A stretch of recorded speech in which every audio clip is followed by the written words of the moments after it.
سلام دوستان، در این ویدیو با آموزش نصب پچ PS13 یا جدیدترین آپدیت PS13 در خدمت شما هستم. تا آخر ویدیو با من همراه باشید. خب من فایل بازی رو که باید اول به صورت خام نصبش کنیم و قبلا طریه کرده بودم. باید اول اینجا 3 تا بازی رو نصب میکنیم.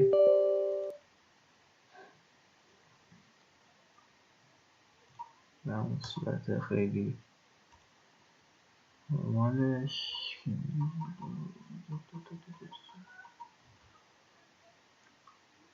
خب تا این نصب میشه من ویدیو رو نگه میدارم و بعدا در خدمت شما خواهم بود.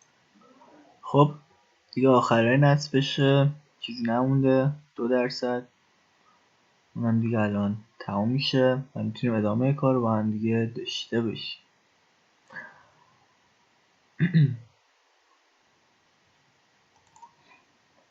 خب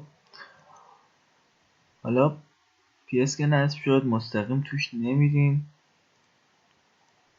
باید توی این مرحله امیدوارم لانچ نکنه.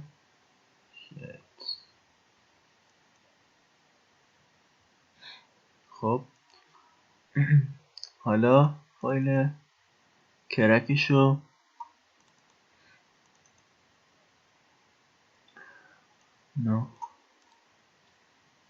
کپی میکنیم و توی درایو سی پوشه پروگرام فایل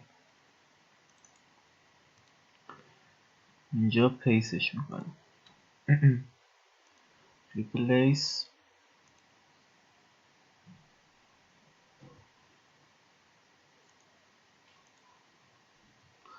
خب انجام شد. حالا میریم قسمت اصلی کار. باید ابتدا PS ادیت رو نصب کنید.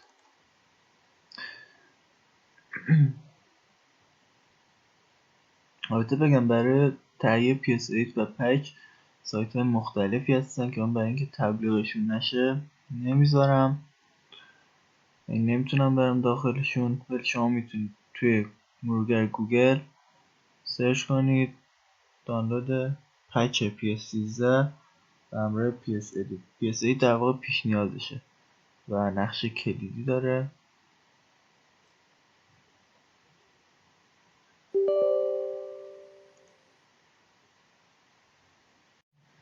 حالا تو این قسمت برای نصب PS ادیت نکست رو میزنیم. پوشش هم همون پوشه‌ای که PS و نسخه اصلیشو نصب کردیم میمونیم تا نصب بشه. دوباره من استاپ میزنم و در انتهای نصب خدمتتون خواهم رسید. خب PS ادیت هم داره نصب میشه دیگه، فکر کنم انتهاشه و هنده. خب خدا رو شکر هنده. بله این بله که گفتم کلمه تالشیه سو تفاهم نشه. خب دیگه انتهاشه.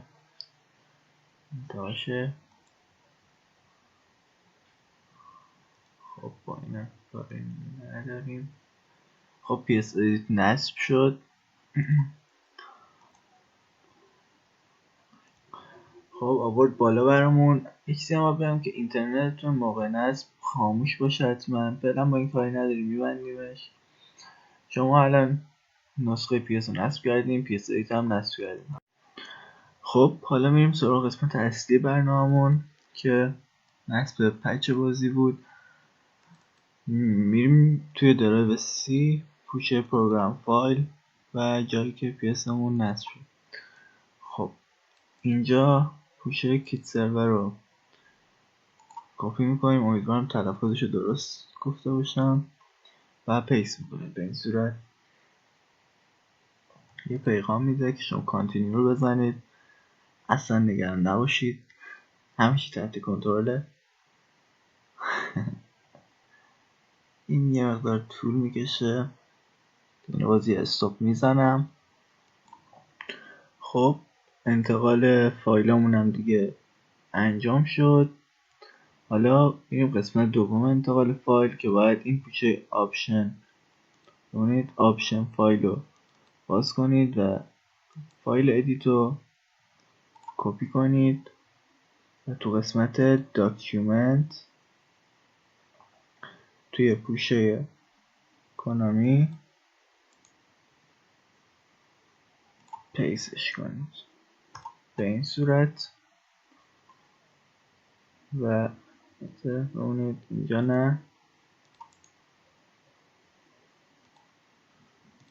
توی پوشه اینجا پیستش کنید. ببخشید یه لحظه اشتباه شد، ریپلیسش کنید و تمام. حالا شما PS 2013 آپدیت 2020 رو در اختیار دارید. میریم پروگرام فایل، پروولایشن ساکر، این PS ادیت رو ران ادمنستراتور میکنید، yes. و خب با کلیک کردن روی این گزینه وارد بازی میشیم.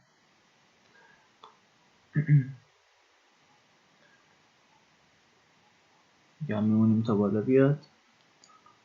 ببخشید سیستم یکم کنده، یعنی بازی اوکیه، درست هم نصب شده.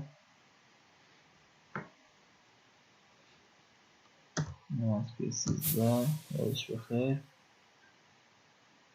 اینم بگم من چون اینترنت نشدم پچ معمولی شو دانلود کردم، شما اصلی شو دانلود کنید، میبینید چیزایی که اضافه شده PS هم کلی کپش و کتونی ما همه نشون بده.